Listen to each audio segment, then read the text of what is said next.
Una jam në tokën time, I thot Fjolla Albes me një ton të prerë dhe të vendosur, duke treguar qartë se nuk është gati të dorëzohet, të ulet apo të pranojë ndonjë ndërhyrje në hapësirën dhe vendimet e saj.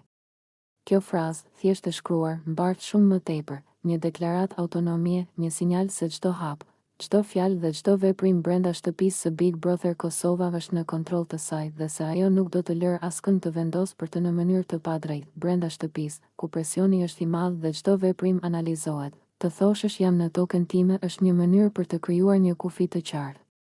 Fjolla nuk po flet vetëm për pozicion fizik apo hapësirë personale. Ajo po shpreh pavarësinë e saj, të drejtën për të qenë vetvetja, për të marrë vendime dhe për të mos u ndikuar nga komentet, akuzat apo provokimet e të tjerëve. Në një ambient ku çdo shtëpi ka rregullat e saj të brendshme dhe ku çdo marrëdhënie është ndërlikuar, deklarata e Fjollës është një lloj mburoje morale dhe psikologjike.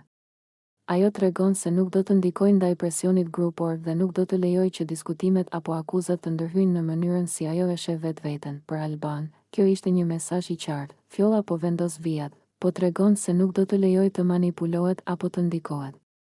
Nuk është thjesht një frazë. Është një akt vetdije dhe afirmimi. Është një moment ku individi brenda lojës tregon karakter dhe forcë, duke mos u shndërruar në pasive ndaj emocioneve, kritikes apo intrigave që shpesh mbizotërojnë shtëpinë.